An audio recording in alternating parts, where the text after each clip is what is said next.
आवाज कनेक्ट है। हेलो, कैसे हैं सभी लोग। जैसा कि आपको पता है कि आज हमारा यूपी पेट का एग्जाम था और आज जो हम फर्स्ट शिफ्ट का वीडियो ऑलरेडी बना के डाल चुके हैं और हम सेकेंड शिफ्ट की वीडियो बना रहे हैं। सेकेंड शिफ्ट का पेपर हुआ है, इसकी पूरी वीडियो, ठीक है, इसका पूरा सॉल्यूशन आपको देंगे। तो पहले हम क्या करेंगे, पहले हम जीएस का पोर्शन जो है वो करंट अफेयर्स का पोर्शन है वो करेंगे, और जो मैथ और रीजनिंग के कुछ क्वेश्चंस आए हुए हैं जैसे कि मैथ की डीआई है और कुछ क्वेश्चंस है वो बाद में सर कराएंगे। तो मैं क्या कर रहा हूँ, आपको स्टार्ट कर रहा हूँ जीएस से और करंट अफेयर्स वगैरह से, ठीक है। तो जब मैं इसको देखता हूँ, देखो शुरू का जो पहला है डीआई। ओके, कहाँ से कहाँ तक है, 1 से 5 क्वेश्चंस किसके हैं, डीआई के। मैं इनको स्किप कर दे रहा हूँ अभी अभी के लिए। अब आते हैं क्वेश्चन नंबर 6 पे। 26 दिसंबर 2024 को किस देश ने वायरक ड्रोन से सुपरसोनिक मिसाइल यूएवी 122 का सफल परीक्षण किया? किस देश ने किया? तुर्की ने किया। Okay, which country successfully tested the firing of supersonic missile? किसने की भाई? तुर्की ने की। ओके, नेक्स्ट क्वेश्चन है डेवलपमेंट प्लानिंग बुक किसने लिखी? तो डेवलपमेंट प्लानिंग जो है उस बुक का राइटर कौन है? उस बुक के राइटर है आपके सुखमय चक्रवर्ती। डेवलपमेंट प्लानिंग का राइटर कौन है? सुखमय चक्रवर्ती। अब आपको करना क्या है, चूंकि हम क्या कर रहे हैं, इसका पूरा एनालिसिस भी पेपर का कर रहे हैं, तो इसके लिए आवश्यक है कि देखो डेवलपमेंट प्लानिंग किसकी है? सुखमय चक्रवर्ती की। अब देखो एस.एन. सेन जो है ये भी एक राइटर है, इकोनॉमिक राइटर है, इनकी भी एक कोई बुक होगी। अमर्त्य सेन की भी बुक है, ठीक है, एडम स्मिथ की भी बुक है। इन लोगों ने भी इकोनॉमी में अपनी अलग अलग बुक लिखी है। आपको क्या करना है, एनालिसिस करने के जब किया जाता है पेपरों का तो उसके ऑप्शंस पे भी ध्यान दिया जाता है। तो आपको करना ये, जैसे कि हमको सुखमय चक्रवर्ती की बुक पता चल गई, कौन सी है? Development planning. लेकिन अमर्त्य सेन ने कौन सी बुक लिखी है, या फिर एडम स्मिथ ने कौन सी लिखी है, या फिर एस.एन. सेन ने कौन सी लिखी है? आपको क्या करना है, आपको इन राइटर्स के बुक्स जो है इंपॉर्टेंट उनको भी याद कर लेना है। क्योंकि क्या होता है, हो सकता है कि अगले पेपर में इनमें से कोई एक पूछ दे कि भाई अमर्त्य सेन की बुक कौन सी है, फिर एडम स्मिथ की बुक कौन सी है, फिर कौन सी बुक एडम स्मिथ ने लिखी, ठीक है, ऐसे करके क्वेश्चन पूछ सकते हैं। इसलिए बहुत आवश्यक है आप इन सभी राइटर्स की बुक को लिख लें। अगला क्वेश्चन है क्वेश्चन नंबर 8। निम्नलिखित में से भिन्न कौन सा है? अब इस क्वेश्चन को ध्यान से देखो जरा, भिन्न कौन सा है? चमगादड़, कबूतर, तोता और कौआ।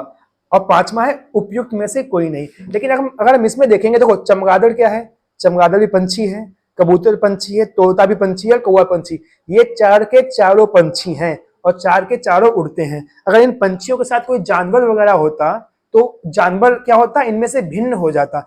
इनमें से कोई जानवर तो है नहीं, लेकिन अगर हम देखें कि कबूतर है, कौआ है, तोता है, ये सब उड़ते हैं दिन में, चमगादड़ उड़ता है रात में। तो इसका आंसर क्या हो सकता है? इसका आंसर चमगादड़ भी हो सकता है और उपयुक्त में से कोई नहीं ये भी हो सकता है। इसके आंसर दोनों में से कोई एक हो सकता है। सही आंसर क्या है? जो यूपी पीसीएस मानेगा, ठीक है, जो यूपी ट्रिपलएससी मानेगा, जो पेड वाले निकालेंगे वो सही आंसर होगा। लेकिन अगर अभी देखें तो इनमें तो ये सबके सब, अगर इस एंगल से देखा जाए कि इनमें से पंछी के अलावा कौन है? पंछी के अलावा कोई नहीं, सारे के सारे पंछी ही हैं, इसलिए इनमें से कोई भी आंसर हो सकता है। लेकिन अगर हम देखेंगे इन पंछियों के अंदर की बात करें तो ये कबूतर, कौआ और तोता दिन में उड़ते हैं, चमगादड़ रात में उड़ता है, इसलिए चमगादड़ हो सकता है या फिर उपयुक्त में से कोई नहीं भी हो सकता है। एप्रोप्रिएट हमारे हिसाब से चमगादड़ होगा, ठीक है, मेरे हिसाब से एज पर माय व्यू चमगादड़ हो सकता है, ठीक है। अगली बात करते हैं, the book economic history of India was published by. Economic history of India किसकी बुक है? ठीक, इकोनॉमिक हिस्ट्री ऑफ इंडिया है आरसी दत्ता की। किसकी? आरसी दत्ता की। अब देखो इसमें और तुम्हें ऑप्शंस और नाम मिल गए। बीजी तिलक, क्या करना है तुमको? बीजी तिलक की कौन सी बुक है? एमजी रनाडे की कौन सी बुक है?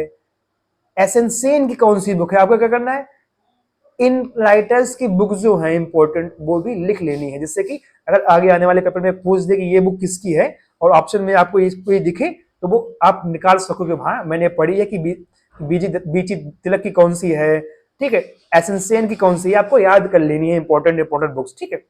अगले आते हैं, ये क्वेश्चन किसका है? ये क्वेश्चन मैथ का है। मैथ के क्वेश्चंस हम बाद में कराएंगे अभी इसी वीडियो में, ठीक है।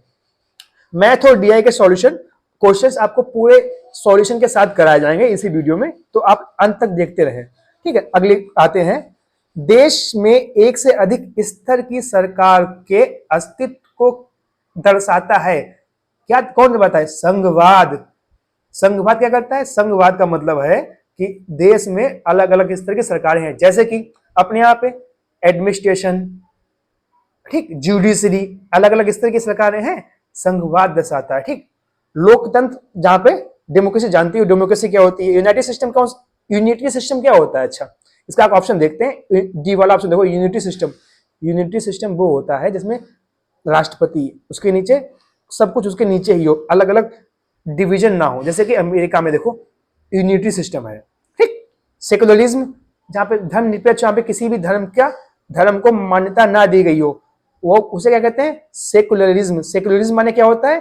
किसी भी धर्म को मान्यता नहीं दी गई, यानी कि देश में कोई पर्टिकुलर धर्म नहीं, जैसे कि इंडिया सेकुलरिज्म है। लेकिन अगर हम बात करें किसी पाकिस्तान की, पाकिस्तान में मुस्लिम धर्म को मान्यता दी गई है, वो ठीक है, तो वो धर्म निरपेक्षता वहां पे नहीं है, वो कंट्री जो है सेकुलरिज्म वहां पे नहीं है।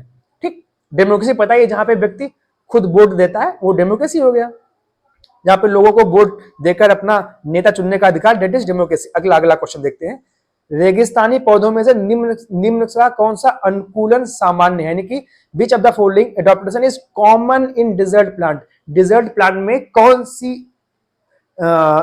चीज पाई जाती है? देखो, अगर डिजर्ट प्लांट में पत्ते चपटे और चौड़े होंगे तो क्या होगा? डिजर्ट में वैसे भी पानी की कमी होती है, अगर पत्ते चौड़े होंगे तो क्या होगा? अधिक से अधिक पानी इवोपोरेट होगा, इसलिए इसमें पत्ते चौड़े वाला ऑप्शन तुम्हारा गलत हो गया। चमकीले रंग के फूल होते हैं? नहीं होते हैं। उथली जड़ें, यानी कि जड़ें, उथली का मतलब होता है कि जड़ें ऊपर ऊपर है, ठीक है, जड़ें ऊपर ऊपर है। अगर जड़ें ऊपर ऊपर होंगी तो वो अंदर से पानी नहीं ला सकती ना, अभी रेगिस्तान में पानी ऊपर ऊपर होता है नहीं, बहुत नीचे जाके होता है रेगिस्तान में पानी, इसलिए जो उथली जड़ें वाला ऑप्शन है ये भी गलत हो गया। बचा क्या? डी वाला ऑप्शन सही इसका, क्योंकि जल भंडारण के लिए मोटे तने होते हैं। भाई रेगिस्तानी के पेड़ों में तने मोटे मोटे होते हैं, क्यों मोटे होते हैं? जिसमें उसमें अधिक से अधिक जल स्टोर कर सके, यानी कि अगर पेड़ में के तने में जल स्टोर हो जाएगा तो पौधा उस जल का उपयोग अच्छे से कर सकेगा, इसलिए इसका डी वाला ऑप्शन सही है। अगला क्वेश्चन आते हैं, क्वेश्चन नंबर 13। 27 सितंबर को कौन सा दिवस मनाया जाता है? 27 सितंबर को विश्व पर्यटन दिवस मनाया जाता है। अब कल क्या था? शिक्षक दिवस, तो शिक्षक दिवस ऑप्शन ए है, ये गलत हो गया। अच्छा, शिक्षक दिवस कब मनाया जाता है? 5 सितंबर। ठीक, अब देखो इसकी बात करें, 27 सितंबर कौन सा है? विश्व पर्यटन दिवस। अगला क्वेश्चन देखते हैं, भारत द्वारा अंतरराष्ट्रीय बिग कैट अलायंस के बारे में पढ़ लेना, इंटरनेशनल बिग कैट अलायंस के बारे में एक दो पॉइंट और देख लेना कि ये कब आई। ठीक है, इसमें क्या क्या प्रावधान है, हो सकता है कोई पूछ दे। खैर, ये कब आई? बिग कैट अलायंस आपकी है, लॉन्च हुई है 9 अप्रैल 2030। देखो मैंने क्या किया है, मैंने इसके आंसर्स ऑलरेडी लगा के रखा, नहीं तो यहाँ पे मुझे सब कुछ आता नहीं है ना, मैंने लगा के रख लिया है, मैं तो आपको बस बता रहा हूँ, सॉल्व करा रहा हूँ पेपर। ठीक है, तो बिग कैट अलायंस कब आई? 9 अप्रैल 2023 को। ओके, अगला क्वेश्चन देखते हैं, भारत ने 1983 क्रिकेट विश्व कप फाइनल में किस टीम को हराया? अरे यार कितना सरल क्वेश्चन, वेस्ट इंडीज को हराया था। वेस्ट इंडीज को फाइनल में हरा के उस टाइम पे विश्व कप जीता था। कपिल देव जब थे, कौन? कपिल देव थे हमारे टीम के कैप्टन। अच्छा, अब एक आपको काम है, आपको क्या करना है, MS धोनी ने भी जिताया नहीं जिताया विश्व कप? जिताया। कब जिताया? शायद 2011 में, या 2011 में जिताया। अब किस टीम के खिलाफ जिताया? आप, मुझे तो पता है, अब आप ऑप्शन बताइएगा कि 2011 में विश्व कप जो हमारी टीम जीती क्रिकेट का, किस टीम के खिलाफ जीती? ठीक, उस समय कैप्टन कौन था? 2000, अगर हम बात करेंगे 2011 में कैप्टन थे MS धोनी, और 1983 में कैप्टन कौन थे? उस समय के कैप्टन कौन थे? अभी मैंने जस्ट बताया था, कपिल देव। अगला क्वेश्चन देखते हैं, देखो 16 से 20 क्या है? DI है, और 16 से 20 DI सर कराएंगे ये बाद में, इसके जस्ट बाद में DI और मैथ कराई जाएगी। 16 से 20 DI होगी। अब हम आते हैं 21 क्वेश्चन पे, भारत अपनी भूमि कितने देशों के साथ साझा करता है? इतना सरल क्वेश्चन, आंख बंद करो ऐसे करके और देख लो कौन कौन सा देश की बाउंड्री इंडिया से जुड़ी हुई है। इधर आ जाओ, पाकिस्तान, चीन, नेपाल, भूटान, म्यांमार, बांग्लादेश। ठीक, कितने देश है सब मिला के? 7 कंट्रीज है। कितनी कंट्रीज है? 7। हमने शायद 5 का नाम दे लिया, 2 मैंने छोड़ दिए हैं, कमेंट में बताओ और 2 कौन कौन सी हैं। बहुत इजी है, आंख बंद करो, सोच लो कौन कौन सी जो तुम्हें अपने बगल में दिख जाए, वो सब क्या करती है? लैंड बाउंड्री साझा करती है इंडिया से। वैसे है कितनी? नंबर में 7 कंट्रीज हैं जो बाउंड्री साझा करती हैं। ऑप्शन आपको मैं बता रहा हूँ कि मैंने आपको बहुत सारे नाम गिरा दिए, एक दो छोड़े मैंने, आप कमेंट में बताओ कौन कौन से हैं। अगला क्वेश्चन देखते हैं, धन विधेयक मनी बिल, मनी बिल के बारे में कौन सा स्टेटमेंट ट्रू है, कि धन विधेयक के संबंध में कौन सा कथन सत्य है। ठीक, अब देखो एक बात याद रखो, धन विधेयक जो है इंपॉर्टेंट विधेयक है। धन विधेयक लोकसभा में लाया जाता है, राज्यसभा में नहीं लाया जाता। और एक चीज और जो इसमें नहीं लिखा हुआ है, धन विधेयक लाने से पहले राष्ट्रपति से परमिशन ली जाती है। ठीक, तो धन विधेयक के बाद, इसलिए धन विधेयक इंपॉर्टेंट है, क्योंकि एक क्वेश्चन आ गया, हम लोग कर रहे हैं एनालिसिस, यानी कि आगे आने वाले पेपर के बारे में गेस भी कर रहे हैं। तो आपको क्या करना है, होमवर्क है कि मनी बिल के बारे में 2-4 पॉइंट इंपॉर्टेंट पढ़ लेना है। ठीक, अब देखो इसका आंसर क्या हो जाएगा, it can be only introduce in Lok Sabha. Money bill सिर्फ लोकसभा में ही इंट्रोड्यूस किया जाता है, बात खत्म। राज्यसभा से इसका कोई मतलब, राज्यसभा में इंट्रोड्यूस नहीं होता, किसमें इंट्रोड्यूस होता है, लोकसभा में। और लोकसभा में इंट्रोड्यूस होने से पहले with prior permission of president, राष्ट्रपति की परमिशन के बाद होता है इंट्रोड्यूस। ठीक, और भी 2-4 पॉइंट है, आप इंपॉर्टेंट लिख लेना। भारत में विकास का एलपीजी मॉडल कब प्रस्तुत किया गया? भारत में विकास का एलपीजी मॉडल 1991 में आया। कब आया? 1991 में। अच्छा, एलपीजी होता क्या है? Liberalisation, privatisation and globalisation. ठीक, एलपीजी की फुल फॉर्म क्या है? लिबरलाइजेशन, पी से प्राइवेटाइजेशन, जी से ग्लोबलाइजेशन। ओके, अब क्या इसका टारगेट क्या है? एलपीजी का टारगेट क्या होता है? बैलेंस ऑफ पेमेंट क्राइसिस की जो बैलेंस करना होता है। ठीक है, एलपीजी का कब आया? 1991 में आया। ठीक, अब और देखते हैं, कितने पद्म अवार्ड अभी तक दिए गए? ठीक, how many total Padma award announce इन 2025? अभी तक 2025 में कितने पद्म अवार्ड की घोषणा की गई? तो भाई 2025 में 139 अवार्ड, पद्म अवार्ड की घोषणा की गई।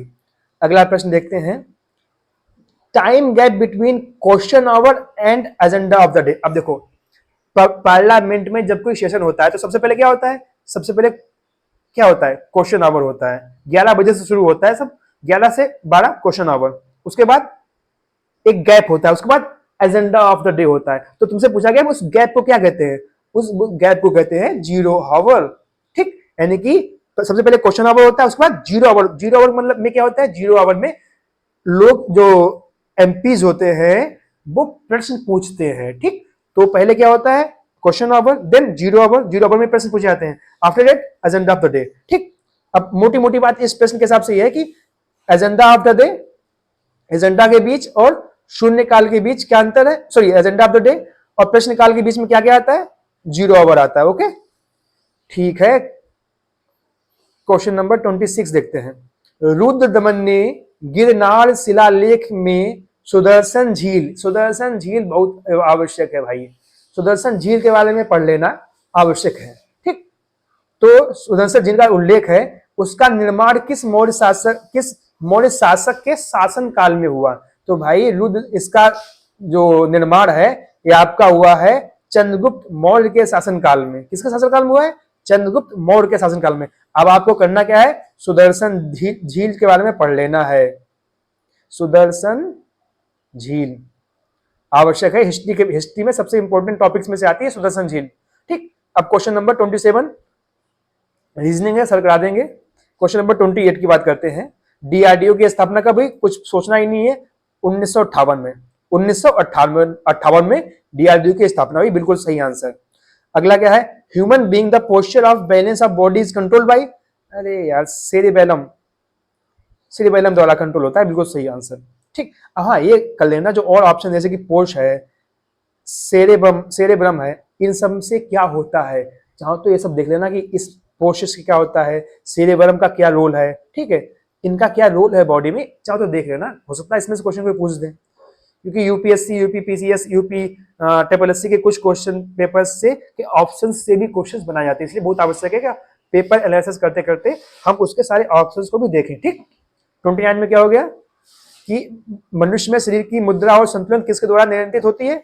सेरिबेलम। अगला क्वेश्चन देखते हैं। अच्छा, ये डीआई है तुम्हारी 31 से 35, डीआई सर कराएंगे। अच्छा, एक क्वेश्चन बच गया 30, जी 30 क्वेश्चन है, केवलादेव राष्ट्रीय उद्यान भारत के किस राज्य में स्थित है? तो भाई केवलादेव राष्ट्रीय उद्यान झारखंड में स्थित है। किसमें? झारखंड में।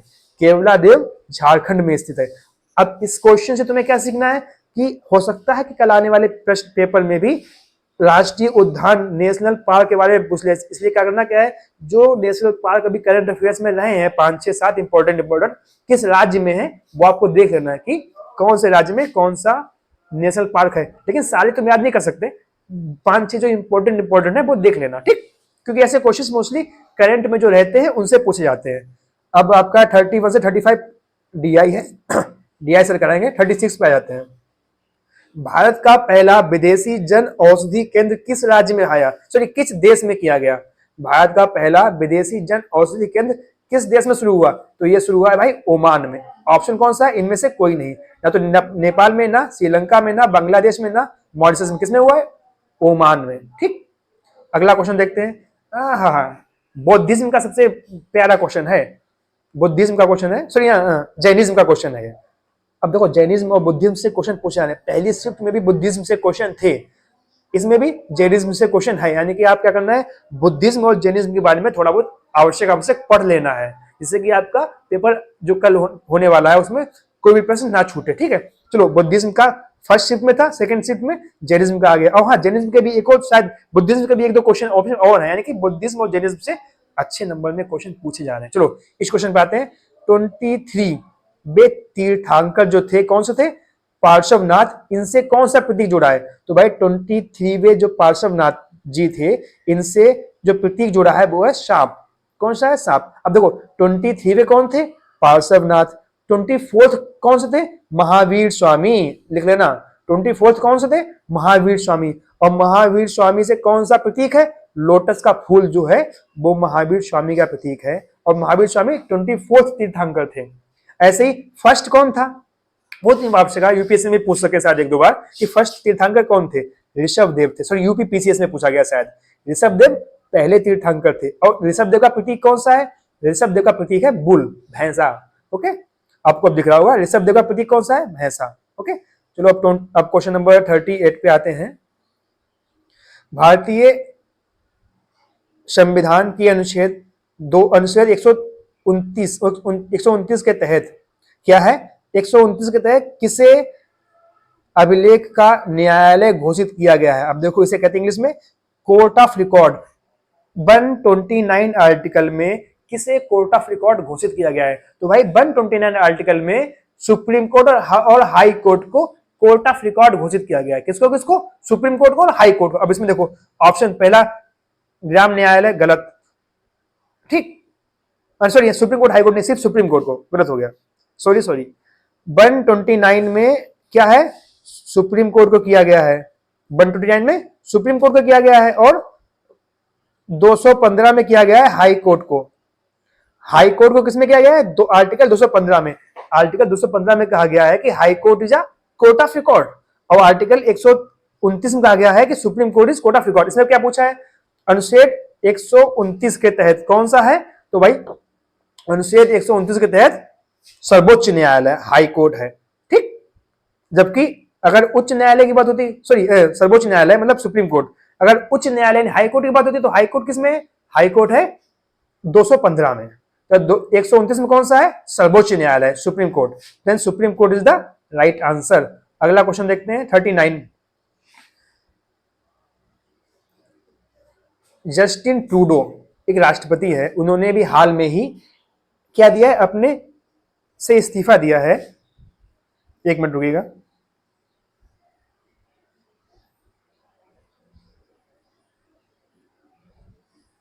सॉरी, वो डिस्टर्बेंस, वो चेक कर रहा था काम हो रहा कि नहीं हो रहा।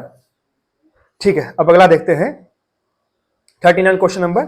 जस्टिन ट्रूडो ने भी हाल में ही अपने पद से इस्तीफा दिया है, ठीक है। तो ये प्रश्न है कि जस्टिन ट्रूडो किस देश के के प्रधानमंत्री थे? तो जस्टिन ट्रूडो कनाडा के थे, ठीक है। कनाडा में भी नहीं विरोध हुआ था, उसके बाद उन्होंने अपने पद से इस्तीफा दे दिया, ठीक। तो कहाँ के थे? कनाडा के थे। क्वेश्चन नंबर 40 की बात की गई है कि किस राज्य में सबसे अधिक अतिदोहन होता है? किसका? भूजल का।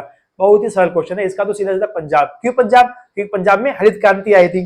हरित क्रांति सबसे पहले कहाँ आई? पंजाब में। लेकिन पंजाब में आने का पॉजिटिव क्या है कि वहां पे खूब सारा अन्न उत्पादन हुआ, लेकिन उसका एक ड्रॉबैक भी है। उसका ड्रॉबैक क्या हुआ?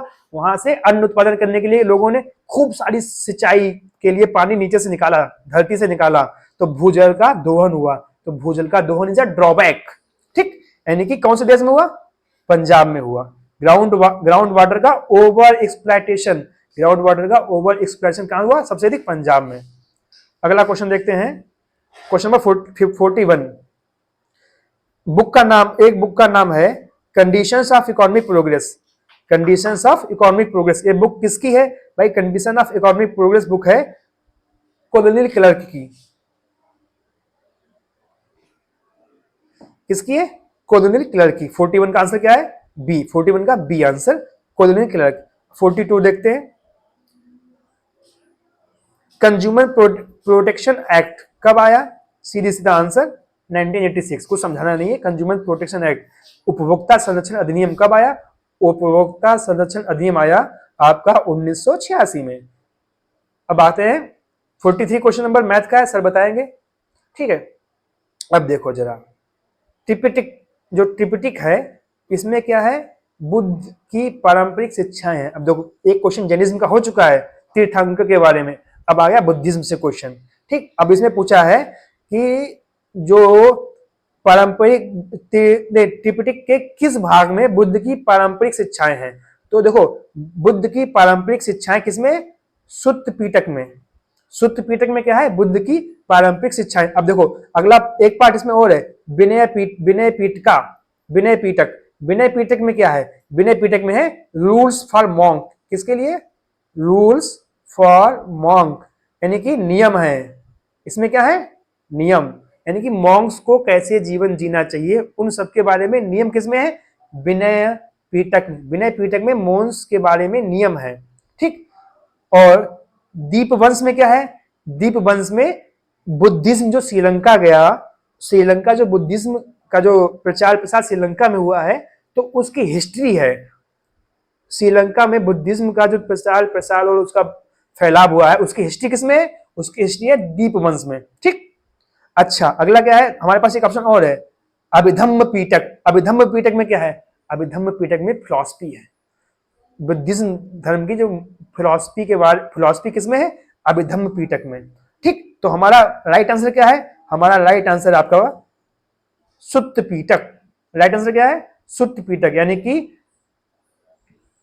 जो पारंपरिक शिक्षाएं हैं, conventional teachings of Buddhism. Conventional teachings of Buddhism किसमें है? कन्वेंशनल टीचिंग है आपका सुत्त पीटक में, ठीक। अब देखो, जो इसके 3 ऑप्शन और बचे हैं, उनमें क्या क्या दिया हुआ है आप ये नोट कर लेना। हो सकता है इनमें से पूछ दे कि भाई इस पार्ट में क्या है, फिर ये वाला टीचिंग किसमें है, ठीक। देख लेना सब कुछ। हमें क्या करें? एनालिसिस करना है पेपर का, ऑप्शंस का आंसर भी देख रहे हैं कि इस ऑप्शन है तो क्यों है, नहीं है तो क्यों नहीं है, ठीक। अच्छा, ये देखो, चूज द करेक्ट आंसर। ये तो यार सीधा सीधा इंग्लिश का क्वेश्चन है। Are not they, the windows are open, are not they. English movies में सुना होगा तुमने यार। अगला है डायरेक्ट इनडायरेक्ट। डायरेक्ट इनडायरेक्ट से क्वेश्चन एक और पहले भी आ चुका है फर्स्ट शिफ्ट में, सेकंड में भी सेकंड शिफ्ट में भी क्वेश्चन है डायरेक्ट इनडायरेक्ट, इसलिए डायरेक्ट इनडायरेक्ट अवश्य पढ़ना। I said that teacher likes me, इसका इनडायरेक्ट क्या होगा? I said that the teacher liked me, बात खत्म। अब देखो 48 और 49, क्वेश्चन नंबर 48 49 क्या है? पैराग्राफ वाले क्वेश्चन है। पैराग्राफ वाले क्वेश्चन मैंने आंसर नहीं टिक मारा है, अब हम लोग यहीं पे साथ साथ कर लेते हैं। विच कंट्री, विच भाई the countries investing in EV infrastructure. अरे यार, इसमें तो पढ़ने ऑप्शन पैराग्राफ पढ़ने का कोई सीन ही नहीं है, बिना पैराग्राफ पढ़े भी आंसर लगा दो। भाई ईवी क्या मतलब क्या है? Electric vehicles. इलेक्ट्रिक व्हीकल्स क्या करते हैं?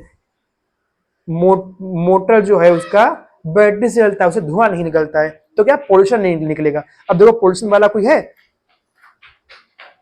Support EV adoption, promote air travel, to replace public transport, to reduce tax on fuels, ये भी हो सकता है। अब देखो, पैराग्राफ पढ़ लेते हैं यार। तो जब कभी पैराग्राफ वाले क्वेश्चन आए तो पहले आप क्वेश्चन देख लो, फिर पैराग्राफ को पढ़ो, जिससे क्या दिमाग एकदम से हिट करेगा कि यार ये क्वेश्चन पूरा पढ़ा था, इसका आंसर ये हो सकता है। अब देखो, EV have granted popularity as an alternative of traditional, ठीक है, gasoline powered cars. They offer environment benefits such as reduction greenhouse gas emission and lower air pollution. Many countries invested in EV infrastructure including charging station to support the adoption of electric vehicles. तो इसका answer क्या होगा? Adoption of electric vehicles to support EV adoption. 48 का answer C. अगला देख लो, 1 second में लग जाएगा, खाली पहले ऑप्शन पढ़ लो फिर एक पैराग्राफ पढ़ लो। देखो साफ साफ लिखा है, many countries are investing in EV infrastructure to support the adoption of electric vehicles. बस बात खत्म। अब ऑप्शन प्रश्न ये तो था, क्यों कर रहा है? इलेक्ट्रिक व्हीकल्स के सपोर्ट में कर रहा है, जिससे कि उसका एडॉप्शन हो जाए। अगला क्वेश्चन क्या है? विच of the following is a type of EV infrastructure. EV infrastructure, देखो पेट्रोल पंप क्या है? पेट्रोल पंप, भाई पेट्रोल पंप तो पेट्रोल मिलेगा, तो वो ईवी से थोड़ी रिलेटेड है। इसका आंसर क्या हो जाएगा? Charging station. ईवी कार्स को चार्ज करने के लिए चार्जिंग स्टेशन चाहिए, इसलिए ईवी इंफ्रास्ट्रक्चर का पार्ट कौन सा है? Charging station. गैस पाइपलाइन नहीं है, क्योंकि गैस से तो गैस निकलती है हर, इसमें ईवी से क्या मतलब। अगला देखते हैं, question number 50। Choose the following word nearest meaning of admire. Admire मतलब क्या होता है? एडमायर का मतलब होता है प्रशंसा करना। किसी चीज की प्रशंसा करते नहीं, उसने मुझे एडमायर किया, तो एडमायर का सिनोनियम क्या हो गया? प्रेस, प्रशंसा करना। दोनों का मतलब प्रशंसा करना ही होता है, ठीक। अगले आते हैं, अभ्यास। कौन सा अभ्यास? साइक्लोन 2025 किस देश के साथ हुआ? भाई साइक्लोन 2025 इजिप्ट के साथ हुआ। किसके साथ? मिस्र के साथ। इजिप्ट को हिंदी में मिस्र कहते हैं। साइक्लोन 2025 के साथ हुआ मिस्र। अब तुम्हें क्या करना है? अब उसमें ऑप्शन देखो, मालदीव है, जरा सर्च करना करंट अफेयर्स में कि मालदीव के साथ कोई एक्सरसाइज हुई है क्या। अगर हुई हो तो वो लिख लेना, हो सकता है कि उसको पूछ ले अगले में। सऊदी अरब के साथ कोई अगर एक्सरसाइज हुई है, मिलिट्री एक्सरसाइज, वो भी देख लेना। तुर्की के साथ कुछ कोई अगर मिलिट्री एक्सरसाइज हुई है, वो भी देख लेना। यानी कि ऑप्शन से भी पढ़ना सीखो, इसे कहते हैं पढ़ना, ठीक है। तो इसका आंसर क्या है? इसका आंसर है बी, मिस्र। क्वेश्चन नंबर 52 की बात करते हैं। अरे यार, volt meter. Which instrument is use to measure potential difference. Potential difference नापा जाता है वोल्ट मीटर से। अब इसका ऑप्शन देखो, बी गैल्वेनोमीटर। गैल्वेनोमीटर किससे क्या नापा जाता है? भाई गैल्वेनोमीटर से नापा जाता है स्मॉल करंट। जब किसी सर्किट में बहुत कम करंट बह रहा होता है तो हम उसे कैसे नापते हैं? उसे हम नापते हैं गैल्वेनोमीटर से। अमीटर, अमीटर से क्या होता है? अमीटर से करंट नापते हैं, लेकिन अमीटर कम करंट के लिए नहीं है, अमीटर ज्यादा करंट के लिए। ओम मीटर, ओम मीटर से क्या नापा जाता है? ओम मीटर से किसी भी चीज का रेजिस्टेंस नापा जाता है।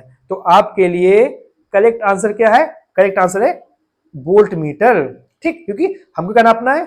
विभवांतर नापना है, तो किससे नापा जाता है? वोल्ट मीटर से, ठीक है। अगला क्वेश्चन देखते हैं, 53 सर लगा देंगे, ठीक, मैथ का है। अब देखते हैं क्वेश्चन नंबर 54। खारे पानी, खारे पानी में मैंग्रोव है यार। मैंग्रोव वन जो है वो खारे पानी में पाए जाते हैं, ठीक। इसका आंसर सी। अब देखो मैंग्रोव, अच्छा एक चीज और पढ़ो, मैंग्रोव वन खारे पानी में पाए जाते हैं। मैंग्रोव वन कहाँ पाए जाते हैं? मैंग्रोव वन कोस्टल एरिया, तटीय क्षेत्रों में पाए जाते हैं। कहाँ पे पाए जाते हैं? तटीय क्षेत्रों में, जैसे कि तमिलनाडु का क्षेत्र जो है, या फिर बांग्लादेश का जो तटीय क्षेत्र है, तटीय मतलब समुद्र के जो तट है जहाँ पे पूरा, उनमें जो वन पाए जाते हैं वो मोस्टली मैंग्रोव वन होते हैं और वो खारे पानी के अनुकूल होते हैं। अब देखो एवरग्रीन, अच्छा देखो थ्रॉन फॉरेस्ट, पहला क्या है? कांटेदार। कांटेदार वन कहाँ पाए जाते हैं? रेगिस्तानों में, बात खत्म। सदाबहार वन जो हमेशा सदाबहार रहते हैं, कहाँ पाए जाएंगे? जहाँ पे खूब सारी वर्षा होगी, ठीक, जहाँ पे ज्यादा रेन होती है वहां पे सदाबहार वन पाए जाते हैं। पर्णपाती वन, पर्णपाती वन डेसिडुअस फॉरेस्ट। पर्णपाती वन की विशेषता क्या है? जिसके पत्ते गिर जाते हैं उन्हें पर्णपाती वन कहते हैं। जिनके पत्ते गिर जाते हैं, कब गिरते हैं पत्ते? सावन में। तुमने देखा होगा कि सावन में पत्ते गिर जाते हैं, किसके? पकड़िया के गिरते हैं। अपने यहाँ जितने पेड़ यूपी में, यूपी के बॉर्डर एरिया में जितने जितने भी जंगल होते हैं, इन सबके वृक्ष जैसे कि पकड़िया है, नीम है, देखो ना, सावन के मौसम से पहले गर्मियों में पूरे पत्ते झड़ जाते हैं। तो ये सब पेड़ किस में आते हैं? पर्णपाती वन में आते हैं, ठीक। पर्णपाती। सदाबहार वन जहाँ कहाँ होते हैं? सदाबहार वन वहां होते हैं जहाँ पे खूब सारी बरसात होती है। तो भाई इसका आंसर कितना है?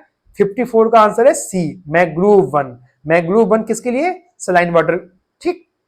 55 वाला सर कराएंगे, मैथ का है। अब देखो ये भी एक डीआई है, 56 से लेकर 60 तक सर कराएंगे। हम 61 नंबर क्वेश्चन पे सीधा पहुंचते हैं। भारतीय अर्थव्यवस्था की रीढ़ क्या है? अरे सीधी सीधी, भारतीय अर्थव्यवस्था की रीढ़ हम क्या कहते हैं? कृषि प्रधान देश। हमारा देश कैसा है? कृषि प्रधान देश, यानी कि भारत की अर्थव्यवस्था कौन सी है? एग्रीकल्चर। और इसका एक कारण क्या है? एग्रीकल्चर हमारी अर्थव्यवस्था की रीढ़ है। कारण क्या है? कृषि रीढ़ है। कारण क्या है? क्योंकि एग्रीकल्चर में इंडिया के 40 से 50% लोग, जो इंडिया की पूरी पॉपुलेशन है, फिर से सुन लो, इंडिया के पॉपुलेशन की 40 से 50% आधी पॉपुलेशन किसमें है? कम से कम आधी पॉपुलेशन एग्रीकल्चर में ही है। इसलिए ये क्या है? भारतीय अर्थव्यवस्था की रीढ़ की हड्डी है। कौन? कृषि।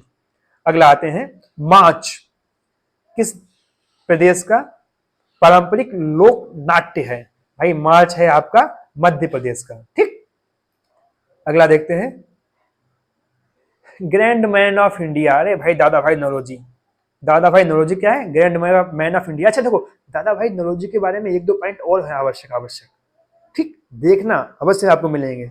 ठीक, दादा भाई नौरोजी के बारे में एक दो इंपॉर्टेंट पॉइंट और पढ़ लेना, हो सकता है उनसे कोई क्वेश्चन पूछ दे, क्योंकि Dadabhai Naoroji is important personality of history as well as in polity. History यानी कि इतिहास का एक इंपॉर्टेंट पर्सनालिटी है दादा भाई नौरोजी।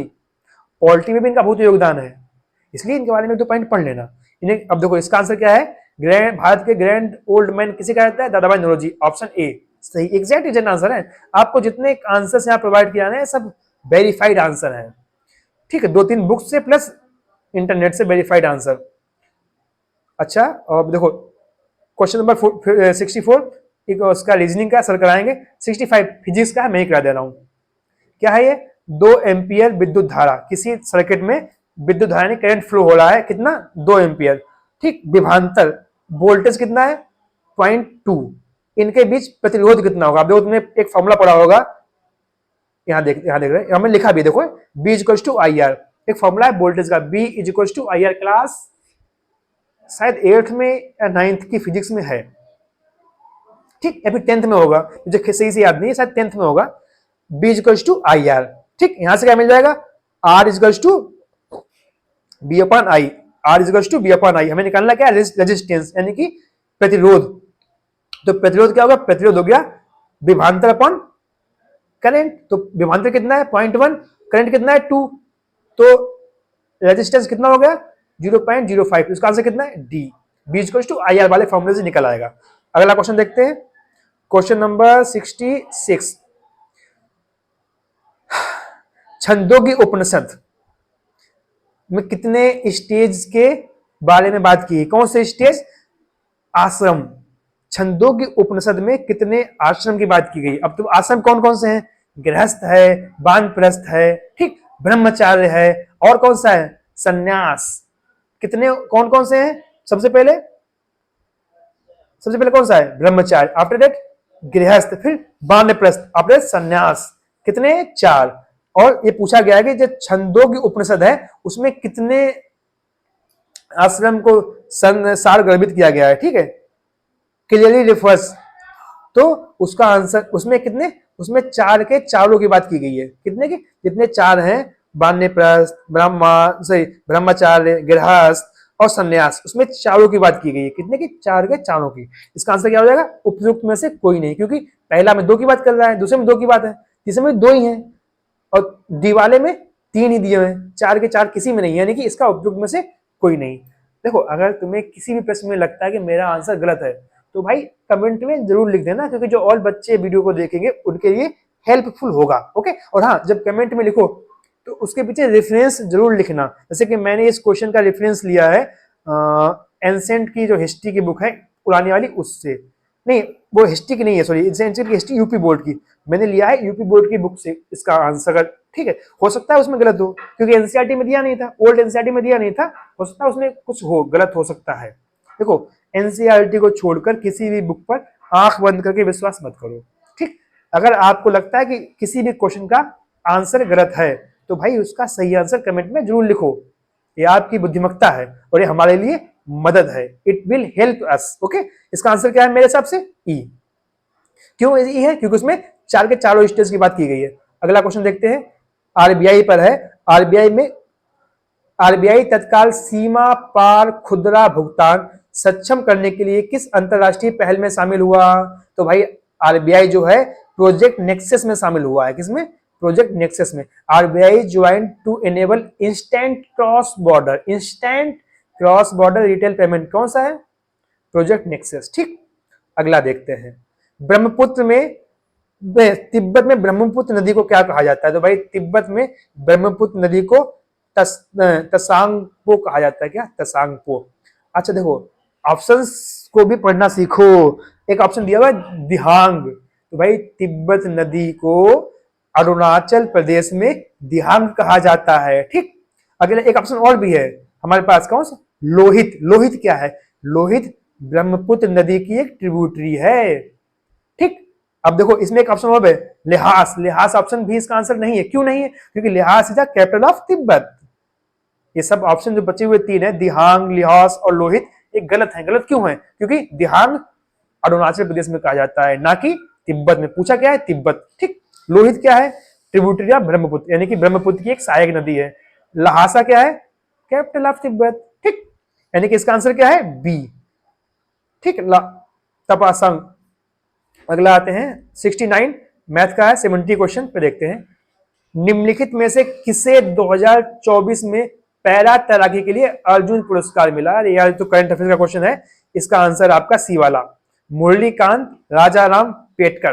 किसको मिला है? मुरलीकांत राजाराम पेटकर को।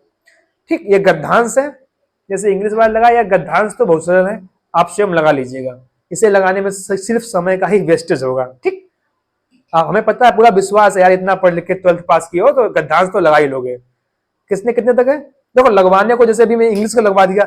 इंग्लिश का मैंने इसलिए लगवा दिया क्योंकि आप लोग मोस्टली हिंदी मीडियम को हो, तो हिंदी मीडियम बच्चों को इंग्लिश के लगाने में थोड़ा कठिनाई हो सकती है, लेकिन हिंदी के नहीं लगा पाओगे तो बेकार है यार, तो बेकार बात। हिंदी तो लगा ही लोगे, इसलिए हिंदी के गद्यांश स्वयं लगाओ, क्योंकि पेपर मुझे नहीं सॉल्व करना है बेटा, पेपर आपको सॉल्व करना है वहां पे बैठ के। इसलिए अवश्य गद्यांश है, हिंदी, इंग्लिश, तो वो 5 चीजें कितनी एग्जैक्ट होनी चाहिए। गद्यांश जितने, उनका आंसर तो दिए हुए हैं, सिर्फ निकालने हैं। मैथ के question exactly exactly, GS exactly exactly, current affairs में तुम्हें नहीं पता, हमें नहीं पता कि क्या पूछ दे।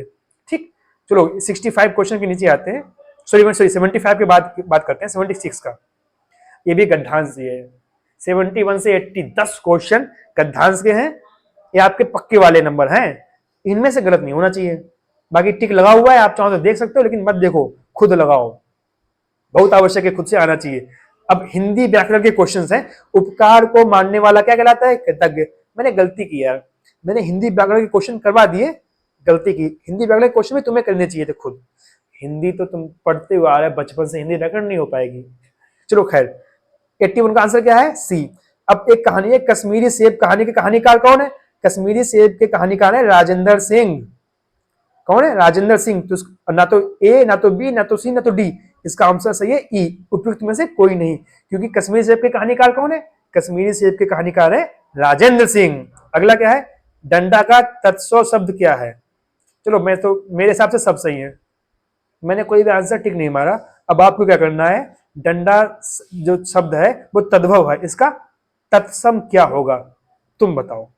एक क्वेश्चन तो कम से कम खुद करो यार।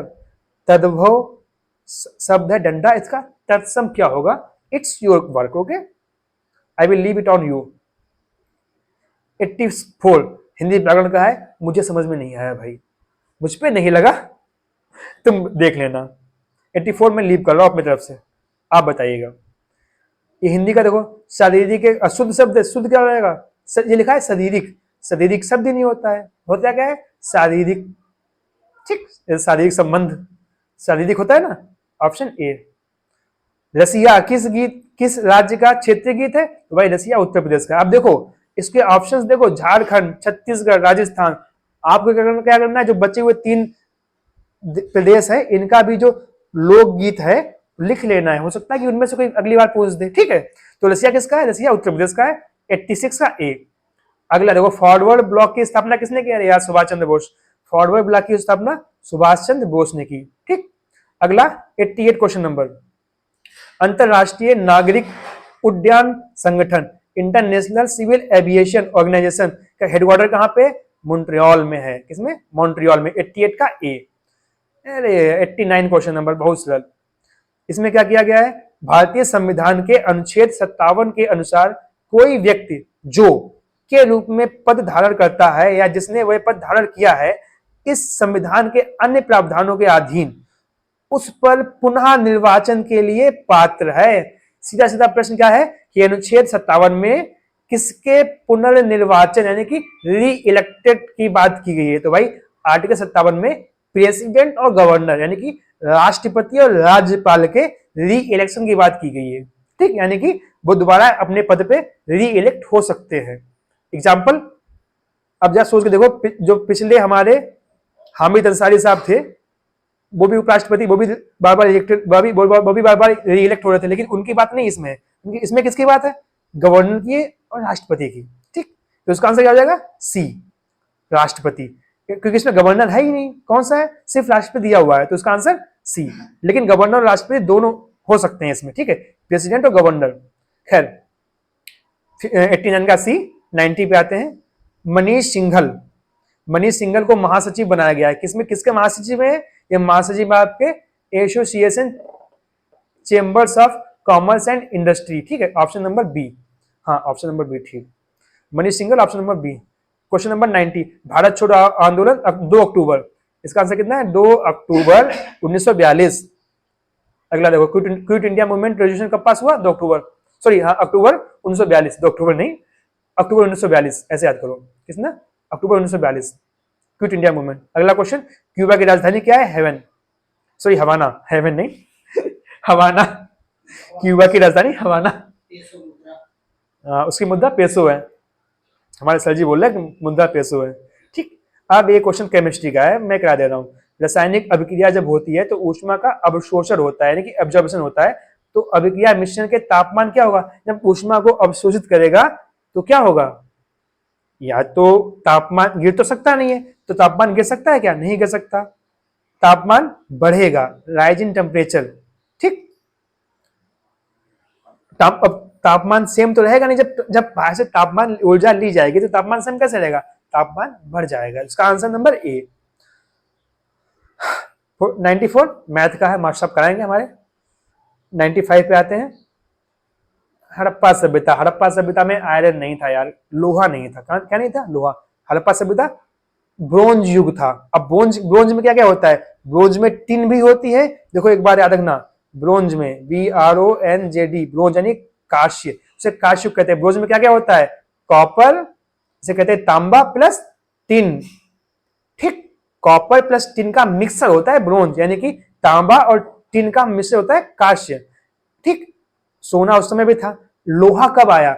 बस तुमने पढ़ा होगा हिस्ट्री में, महाजनपद। ठीक, महाजनपद जब थे उस समय लोहा ही ताकत थी। Am right? जिसके पास लोहा वही सबसे शक्तिशाली। तो लोहा उस समय नहीं था मेरे हिसाब से। अगर आपको लग सकता है मैं गलत हूं तो मुझे टोक देना, तो ऑप्शन लिखना कि गुरुजी आपने ये गलत बताया। ठीक, तो मेरे हिसाब से 95 का आंसर नंबर बी। अब 96 पे आते हैं।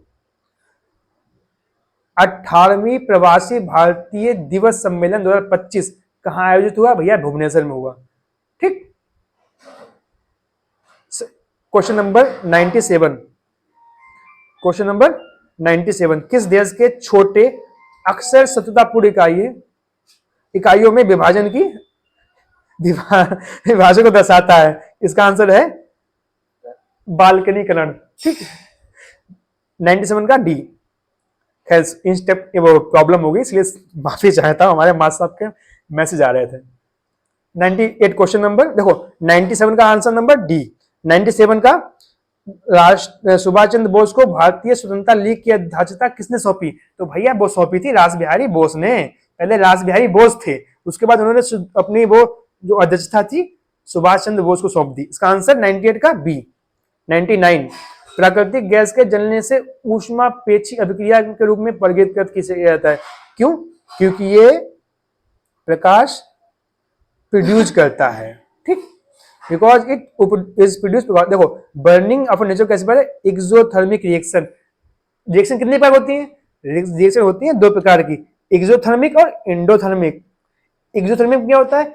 ऊर्जा निकलती है। एंडोथर्मिक में ऊर्जा, रिएक्शन जो है ऊर्जा को अवशोषित करता है, यानी कि बाहर से लेता है। ठीक, और एक्सोथर्मिक क्या होता है? एक्सोथर्मिक में ऊर्जा रिलीज करता है। तो इसका आंसर क्या हो जाएगा? एक्सोथर्मिक रिएक्शन क्यों है? Burning of natural gas, because it produce light. Light का प्रोड्यूस, लाइट क्या है? लाइट तो ऊर्जा ही है। It produce light because it produce light, यानी कि ये प्रकाश को उत्पन्न करती है, इसलिए ये ऊष्मा क्षेपी अभिक्रिया कहलाती है। 99 का सी। अरे सही सही आंसर है भाई साहब। 243 क्यू, आर्टिकल 243 क्यू में इसके बाद जब आर्टिकल 243 पढ़ोगे ना, 243 क्यू पढ़ोगे, उसमें सीधा सीधा पंचायत की बात की गई बस। ठीक, अब 100 के 100 क्वेश्चन हो गए हैं, इसके बाद हमारे मास्टर पढ़ाएंगे। ठीक है, अब मैं आप इसको अभी यही बंद कर रहा हूँ, इसका मास्टर बाद में पढ़ा देंगे आपको मैथ के क्वेश्चंस, बाकी जीएस पूरे हो गए। अगर जीएस में आपको कहीं पर भी लगे कि कोई क्वेश्चन गलत है, तुरंत कमेंट में बता सकते हो मुझे, मेरे लिए हेल्पफुल रहेगा। Thank you so much.